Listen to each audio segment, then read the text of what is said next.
Bien, donc, comme ça a été dit, je suis Bernard Tepper, je suis co-animateur du réseau Éducation Populaire et co-animateur aussi d'un appel Combat laïque, combat social, fédérer le peuple. Voilà. Donc je suis plutôt un acteur d'éducation populaire. Voilà. Et donc, on m'a demandé de parler de l'Union européenne. C'est important parce que l'ensemble des discours que l'on entend dans les grands médias, qu'ils soient écrits, qu'ils soient télé, qu'ils soient radio, ce sont en fait des discours qui sont faits par des gens qui sont triés sur le volet et qui organisent des débats alors que sur le fond, ils sont d'accord sur l'essentiel.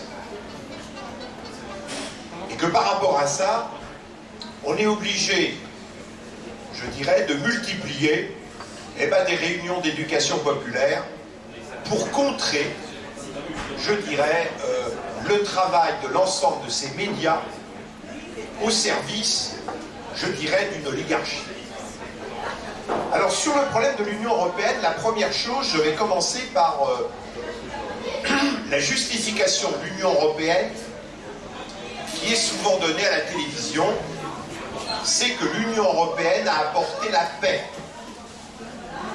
Puisqu'il y a eu la Deuxième Guerre mondiale 40-45 et que l'Union européenne a inventé la paix et il n'y a pas eu de guerre sur le territoire européen. Ils oublient cependant qu'il y a eu 200 000 morts lors, je dirais, de tous les événements des Balkans. Lors, je dirais, de l'éclatement de l'ex-Yougoslavie. Et je le dis parce que ces pays-là n'étaient pas dans l'Union européenne à ce moment-là. Mais les pays de l'Union européenne ont été partie prenante de cette guerre. Ils ont pour les uns soutenu les uns et les autres soutenir les autres. Et donc, les principaux pays de l'Union européenne ont participé à cette guerre et ont une co-responsabilité des 200 000 morts qu'il y a eu en Croatie, en Bosnie-Herzégovine, en Serbie, au Kosovo, etc., etc. Donc l'idée de la paix, sans compter que les principaux pays de l'Union européenne ont quand même participé à des guerres, alors en dehors du territoire de l'Union européenne, j'en prendrai que deux, la Syrie et la Libye, où on s'aperçoit en réalité que les principaux dirigeants de l'Union européenne sont au contraire des belligérants qui n'hésitent pas à utiliser la guerre pour faire de la politique par d'autres moyens. Mais il y a plus que ça.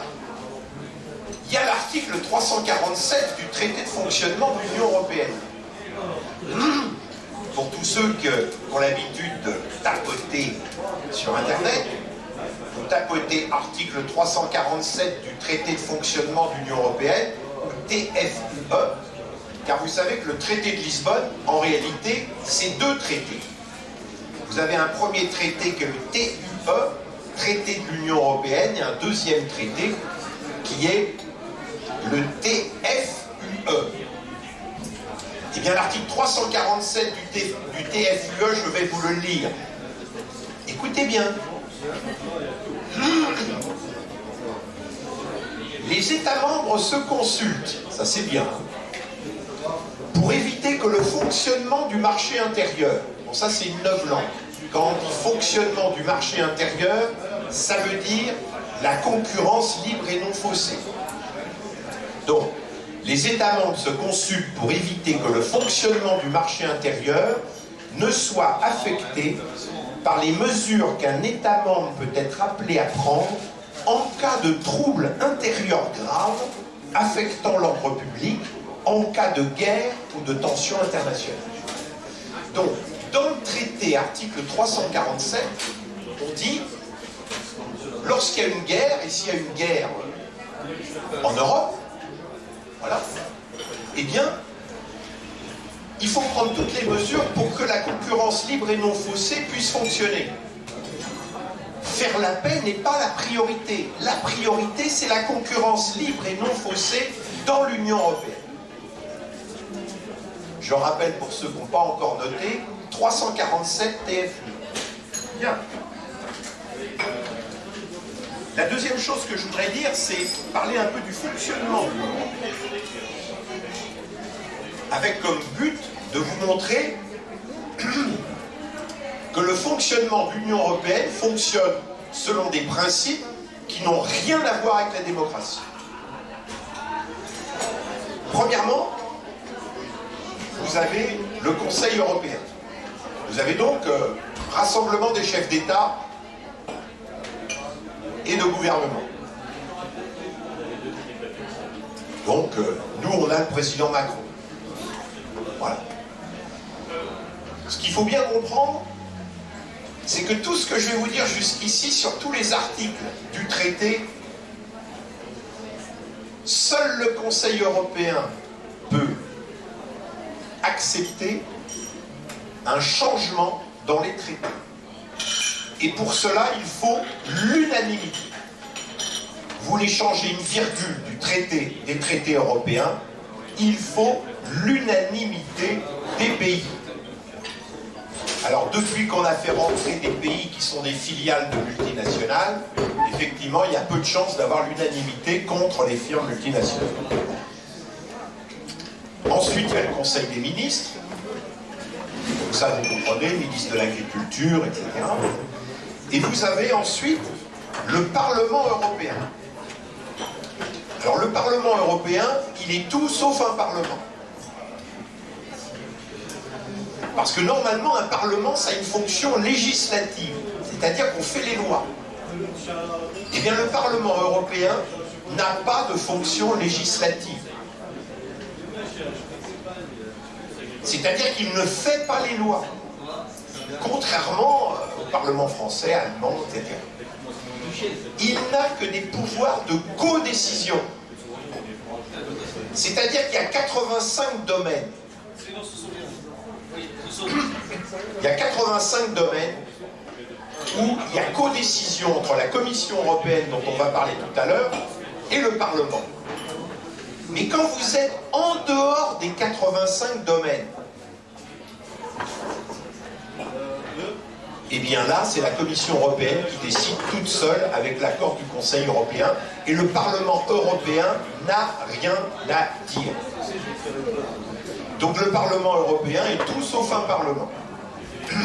Bien. Il n'a bien sûr pas d'initiative législative. Quatrièmement, la Commission européenne. Là, vous avez un commissaire par pays.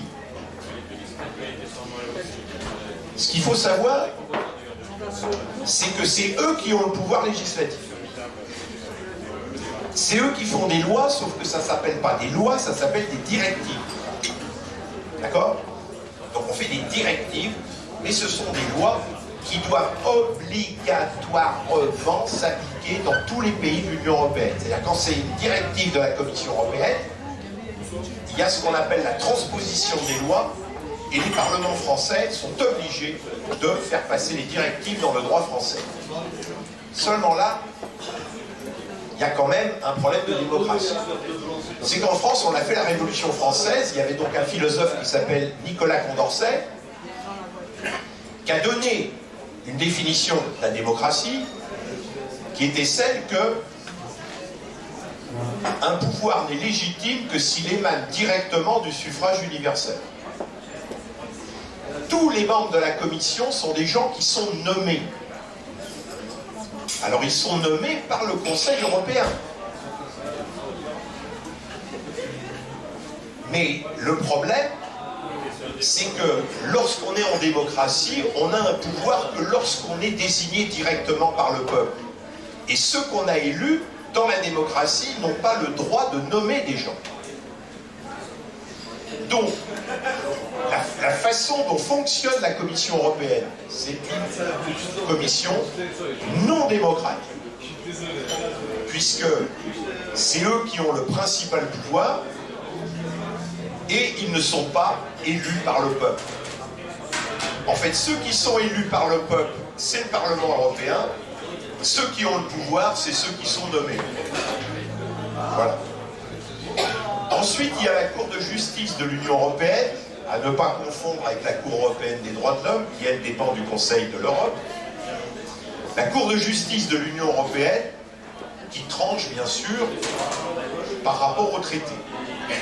Et là, tous les arrêts de la Cour de justice de l'Union européenne, ce sont les arrêts les plus néolibéraux qu'il y a dans le monde.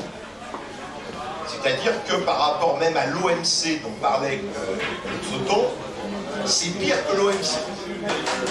Les arrêts de la Cour de justice de l'Union européenne.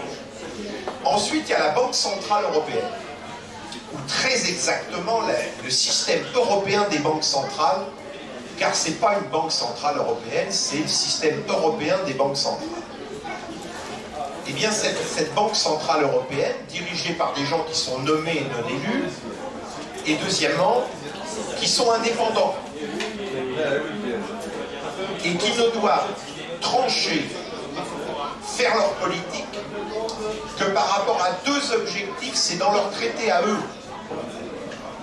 Premièrement, le taux d'inflation. Deuxièmement, le taux de change. Et là, je vais vous montrer, par exemple, que c'est pire que la Réserve fédérale américaine. Parce que la Réserve fédérale américaine, lorsqu'elle prend une position monétaire, elle doit tenir compte de trois objectifs. Elle doit tenir compte du taux d'inflation, elle doit tenir compte du taux de change, et elle doit tenir compte du taux de chômage. Le système européen des banques centrales n'a pas le droit de justifier une politique monétaire en fonction du taux de chômage. Le résultat, c'est qu'on a un taux de chômage très élevé. Voilà.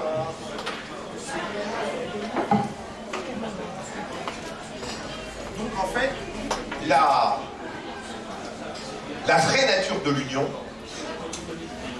c'est en fait de permettre le libre-échange et la concurrence de tous contre tous.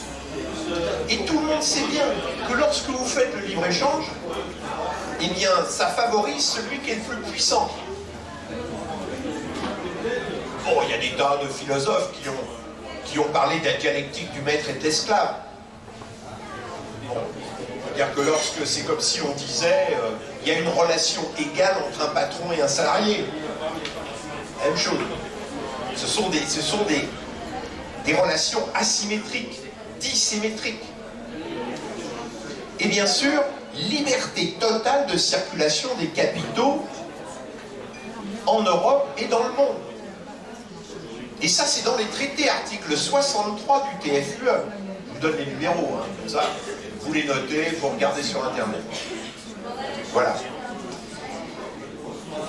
La mise en concurrence de tous contre tous, on aurait pu dire, mais elle est contrebalancée par un système qui va vers l'harmonisation sociale et fiscale en Europe. Non seulement ça n'y va pas, mais c'est interdit par le traité. Vous n'avez pas le droit de faire l'harmonisation sociale fiscale en Europe. Article 151, 152, 153 du TFUE. Voilà.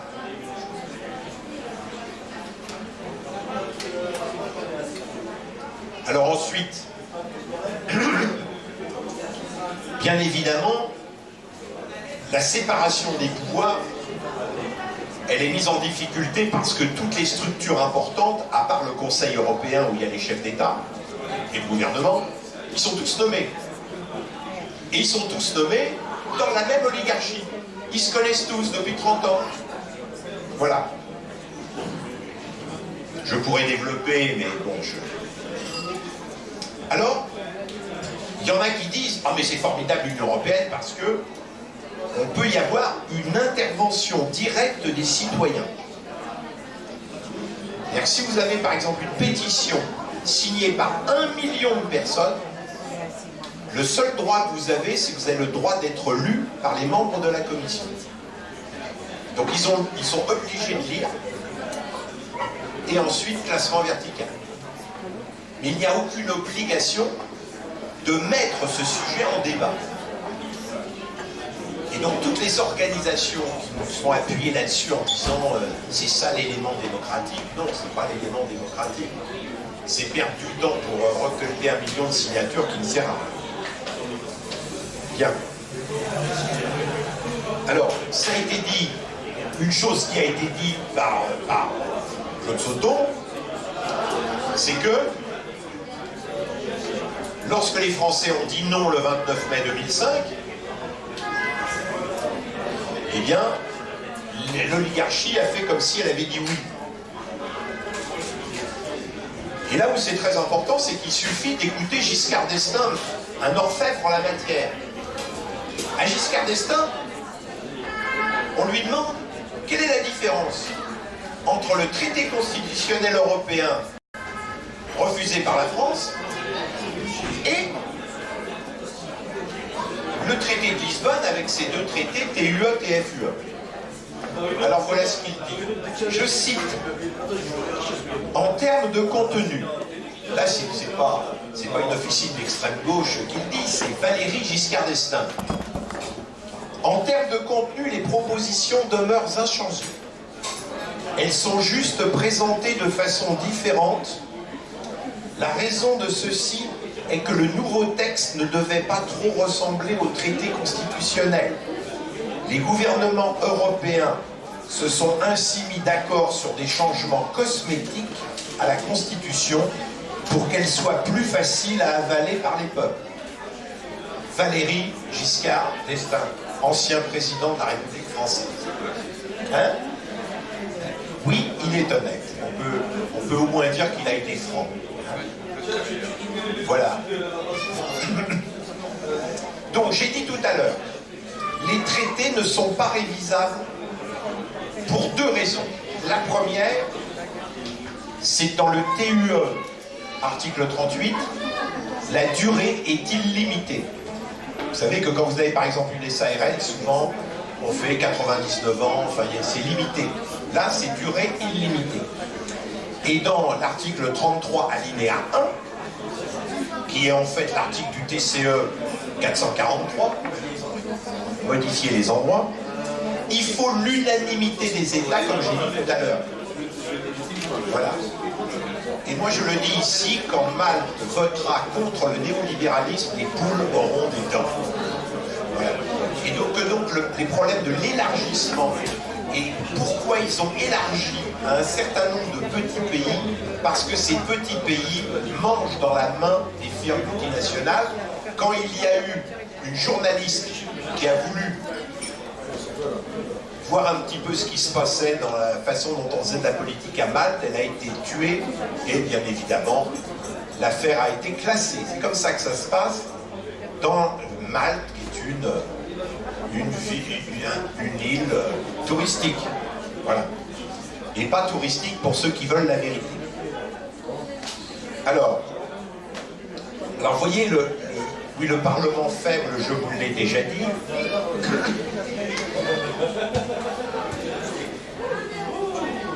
Il y a un budget européen. Ce budget européen, il est très petit. Et la majorité du budget européen, c'est la politique agricole commune. La politique agricole commune, je ne sais pas s'il y a des écologistes dans la salle, mais il est clairement dit que la politique agricole commune, c'est pour augmenter la productivité. Bien évidemment, rien sur l'emploi agricole, rien sur la santé publique. Vous l'avez vu avec le glyphosate. Rien sur la sécurité alimentaire.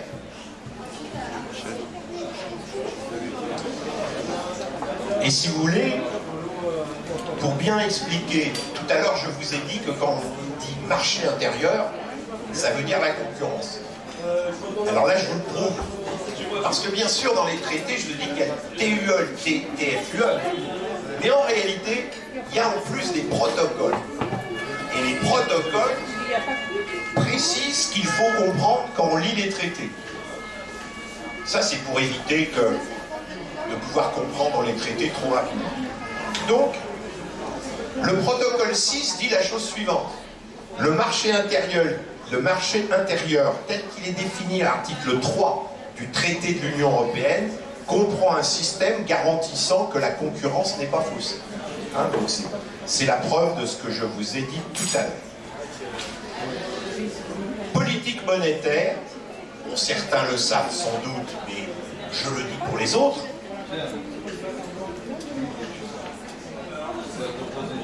Le système européen des banques centrales est capable de donner de l'argent gratuitement.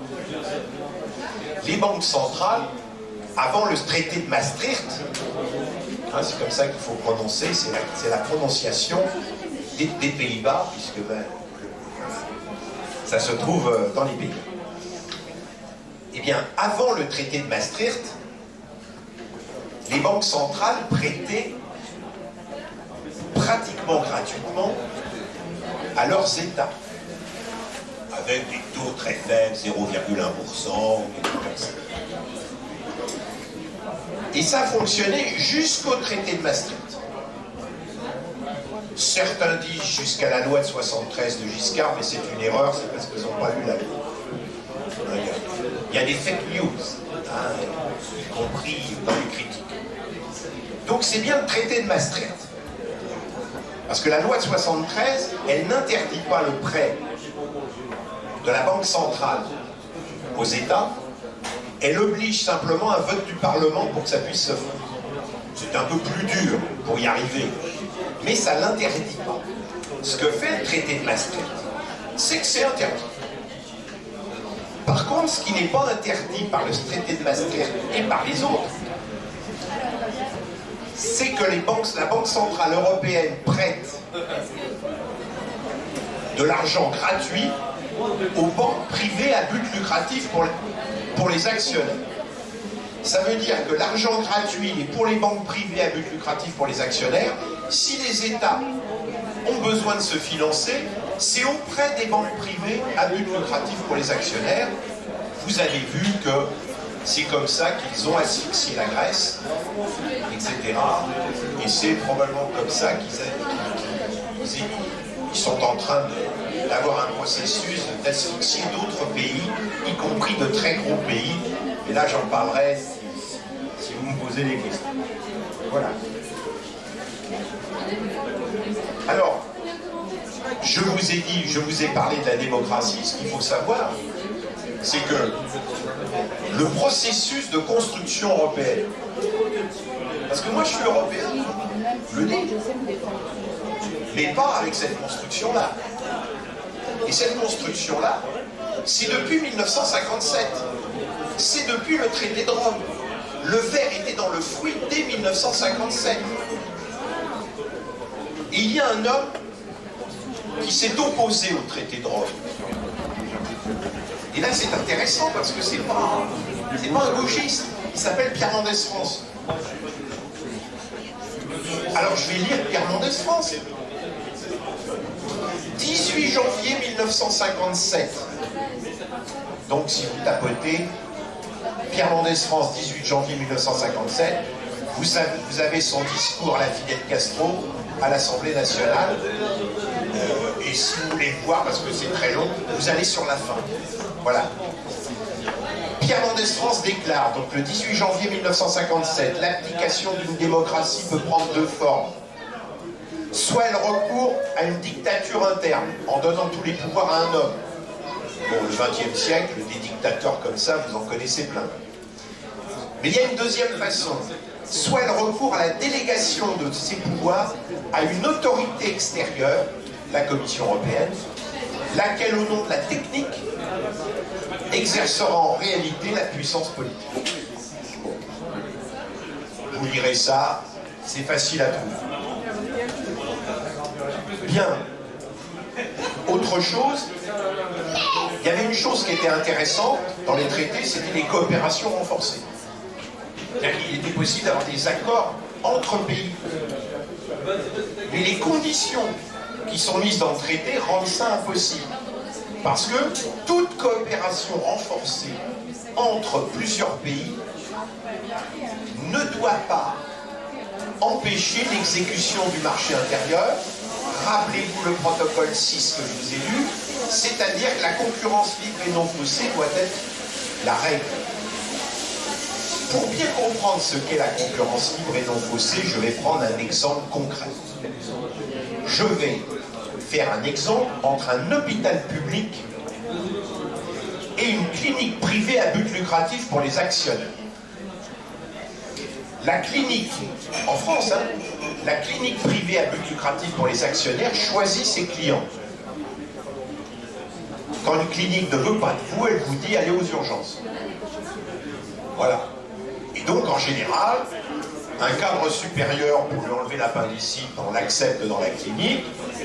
Un SDF alcoolique, on l'envoie à l'hôpital parce que ça coûte plus cher à traiter. Et ces coopérations renforcées, si une coopération, un soutien d'un pays à un autre se fait et que ça modifie la concurrence par rapport au groupe privé, et bien la coopération renforcée est interdite. Voilà. Alors maintenant les services publics, parce que là j'ai gardé le meilleur pour la fin. Les services publics. Alors sachez que l'Union européenne ne reconnaît pas les services publics. Pour eux, ça n'existe pas. Ce qui existe pour l'Union européenne, ce sont les SIEG. S-I-E-G.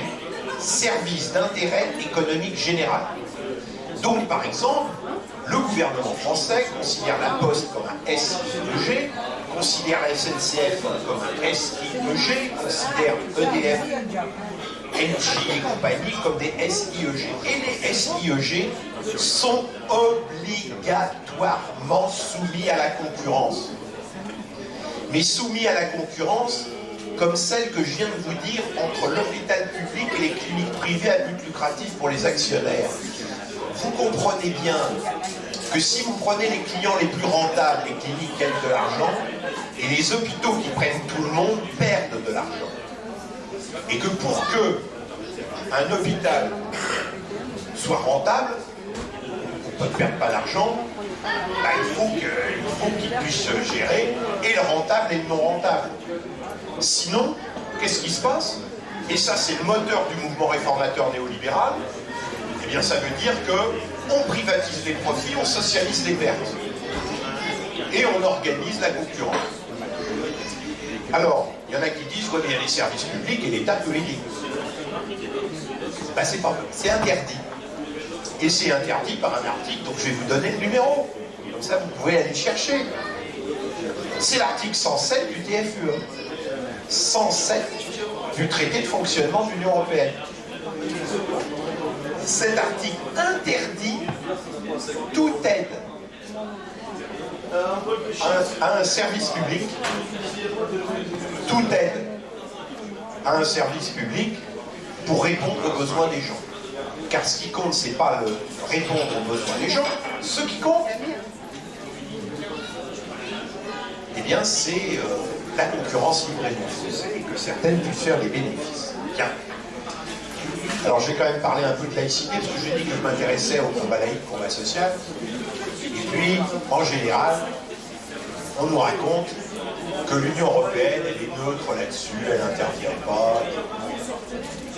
Alors, l'article 2 reconnaît l'identité et la contribution spécifique des religions. Vous savez qu'avec le système de laïcité en France, avec les 4 textes juridiques qui ont fondé la laïcité en France, parce qu'il y en a 4, il n'y en a pas qu'un, il n'y a pas que la loi de 1905, il y a les 3 circulaires du Front populaire de Jean Zay, qui interdisent les signes religieux à l'école, qui n'ont pas été interdits en France par la loi de 2004, par les circulaires du Front populaire. On connaît toutes les religions, mais on n'en reconnaît aucune. C'est-à-dire, c'est ça l'idée. On ne traite pas avec les religions. L'article 15 alinéa 3 dit que les églises sont installées dans la sphère de l'autorité politique. Ça, c'est contraire, par exemple, à la laïcité, donc contraire à la Constitution suédoise et contraire à la loi de 1905 et même la Constitution suédoise, car je ne sais pas si vous le savez, mais la Constitution suédoise est une constitution qui sépare l'Église et l'État. Il n'y a pas que la France. Hein. Il y a ceux qui ont un peu de retard, qui pensent que seule la France a séparé les Églises et l'État. Il y a aussi la Bolivie avec Evo Morales, qui a fait une constitution qui sépare les Églises et l'État. Et puis, bien évidemment, dans les droits fondamentaux, il n'y a rien sur le droit à la contraception, à l'IVG. Mais par contre, l'article 17 bis alinéa 2 permet le communautarisme dans chaque État, permettant de délivrer des droits différents pour les minorités que par rapport au reste de la population. Alors il y a eu, là j'ai pas le temps, mais si vous me poussez, je vous parle de la Grèce, parce que en Grèce, il y avait un système qui disait, il y a le droit commun, et puis les musulmans de Thrace, ils avaient le droit à des tribunaux appliquant la charia. Bon. Alors un jour, un monsieur qui a mis dans son testament qu'il léguait en fait tout ce qu'il avait à sa femme, ce qui était conforme au droit grec, mais qui est en désaccord avec la charia. Bon, il s'ensuit un conflit. Bon, la Cour européenne des droits de l'homme a donné raison, en fait, 10 ans après, à ce monsieur, mais c'est pour dire que l'article autorise chaque État à avoir des droits différents suivant les communautés. Et donc, tout ça, ça montre quoi? Eh bien, ça montre que l'Union européenne, elle a été faite pour être le plus grand carcan néolibéral pour empêcher toute politique progressiste dans les différents pays. C'est ça la réalité. C'est-à-dire que c'est l'application concrète de la célèbre phrase de Denis Kessler, 4 octobre 2007 dans la revue Challenge, quand on posait à Denis Kessler en disant « mais vous faites plein de réformes, et que là vous votez bien de lois, vous signez plein de traités », eh bien il dit voilà, il faut réformer. Il s'agit de sortir de 1945 et de défaire méthodiquement le programme du Conseil national de la résistance. Et de ce point de vue-là, j'ai pas le temps d'expliquer pourquoi il y a eu le traité de Rome et pourquoi ce type de construction. Mais soyons clairs, ceux qui étaient à l'initiative de cela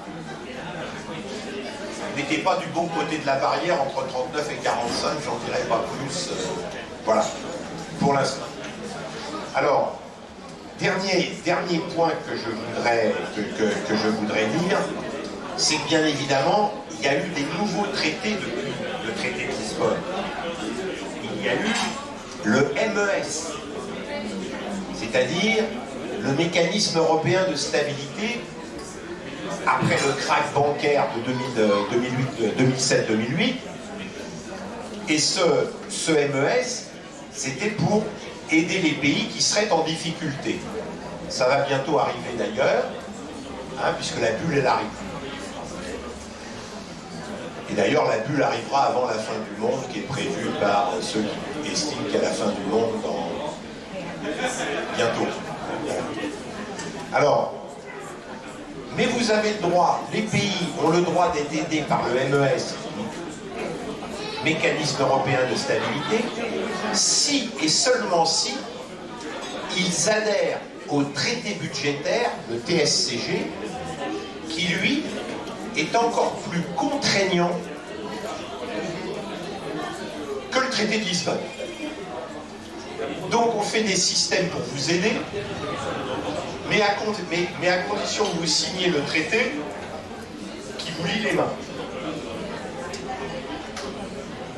Et donc, ce traité, c'est le traité budgétaire de 2012. Il n'a pas été soumis à référendum en France, puisque ça a été voté décidé par les parlementaires. Et donc, voilà. Donc, ma conclusion est la suivante.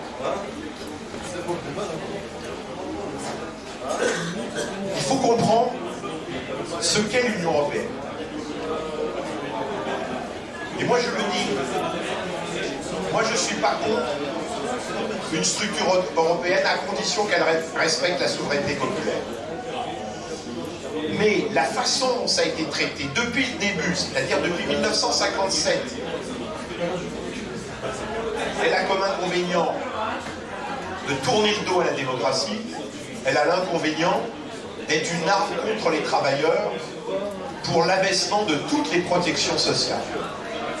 Et quand je dis abaissement de toutes les protections sociales, là je ne parle pas seulement des traités, mais également des directives. Prenez la directive des travailleurs détachés, ça veut dire qu'un employeur français est capable d'embaucher un travailleur dont les... Alors, sur cette directive, ça se passe de la façon suivante. L'employeur, il est obligé de donner le salaire direct, conforme à la législation française. Mais il doit payer l'ensemble de ses cotisations en fonction du pays d'origine. Donc forcément, vous comprenez bien que lorsqu'on fait ça, bah forcément, ça favorise de prendre plutôt un travailleur, par exemple, d'un pays où il n'y a pas de cotisation sociale. Hein? Non, pas suédois. Le suédois, il y a quand même des cotisations. Il y a quand même de l'impôt. Non, mais l'Estonie, par exemple, voilà, des pays un peu comme ça. Et donc, les directives, en fait, favorisent les employeurs et défavorisent les travailleurs français de ce point de vue. Mais également défavorisent des travailleurs britanniques ou des travailleurs allemands. Voilà. Et ce que je voulais vous dire également, c'est que les atteintes à la démocratie, à la laïcité, etc., c'est tous les jours. Il vient de se passer sur la laïcité quelque chose de nouveau qui vient de se passer il y a quelques jours.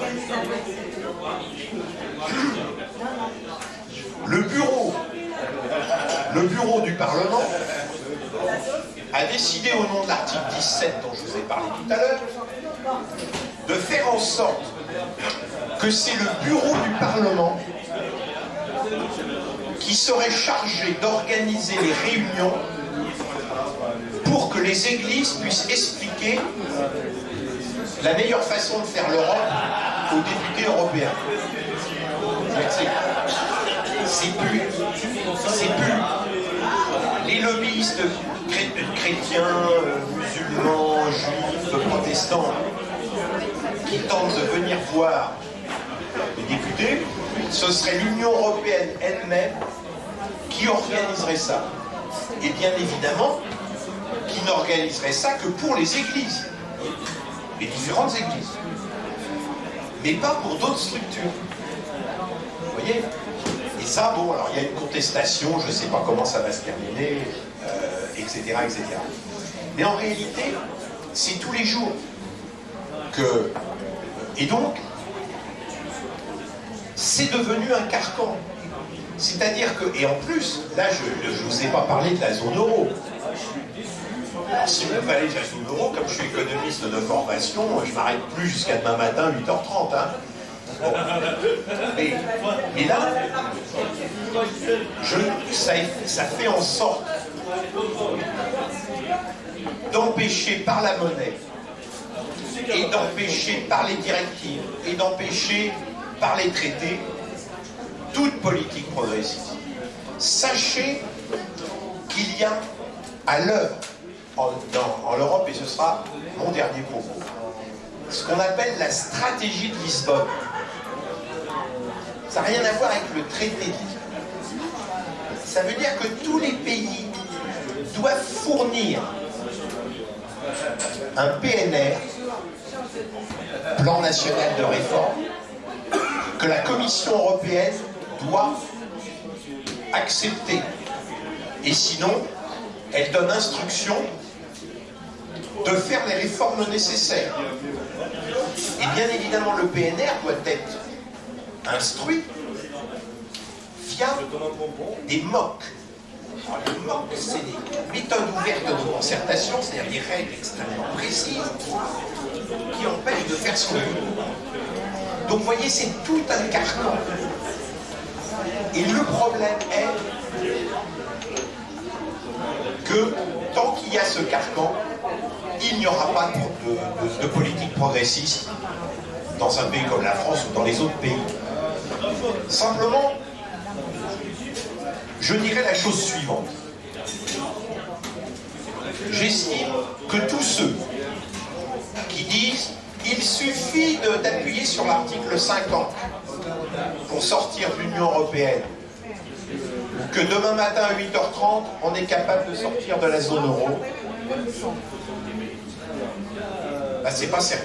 Voilà, je le dis comme je le pense, pour deux raisons. La première, c'est que pour sortir de la zone euro, il n'y a pas simplement un problème juridique, il y a un problème de tuyauterie. D'ailleurs,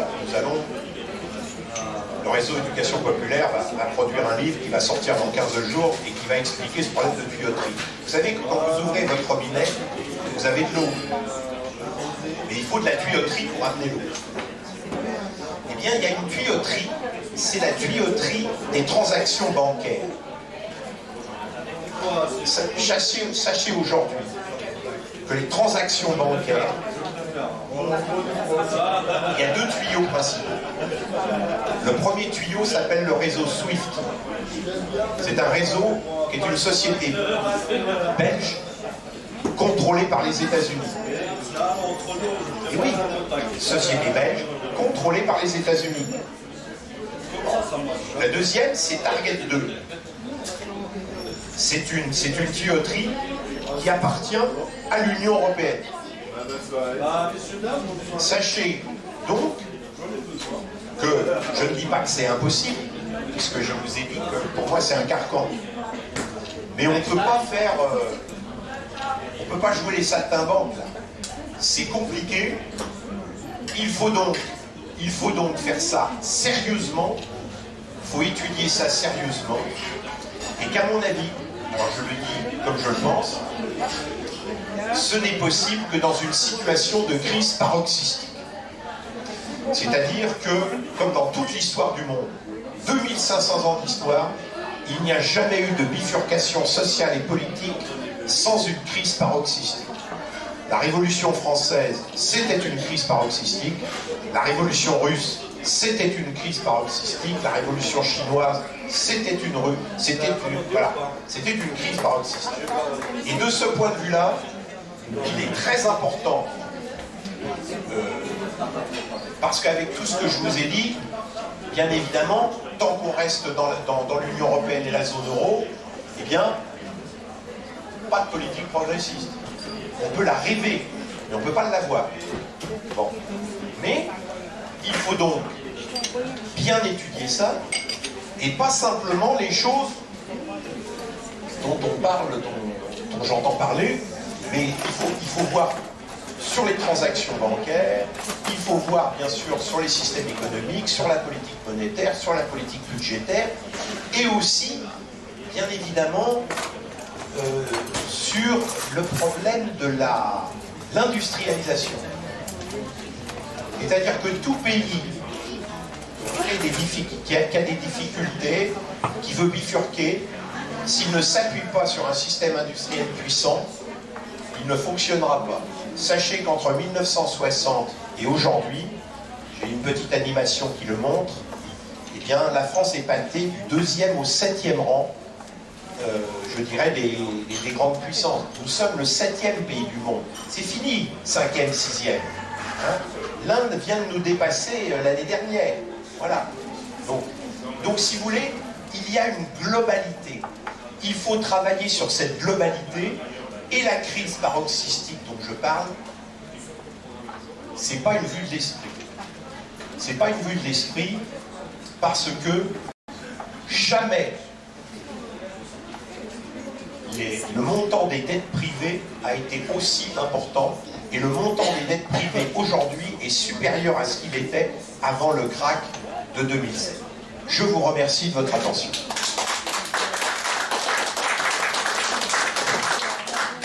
Oui, juste un petit mot après cette brillante intervention de Bernard. En fait, vous aurez tous compris que ces traités, notamment le traité de l'Union européenne, influencent complètement nos vies. Mais en fait, la recommandation que je pourrais faire, c'est de considérer tous les jargons employés comme une langue étrangère. Et de telle sorte que si l'on fait l'effort de plonger dans l'un de ces traités, d'une certaine façon, on peut se faire tous les autres. On peut les comprendre, on peut les décortiquer, et on peut comprendre parfaitement comment ils nous blousent. Voilà, c'est tout.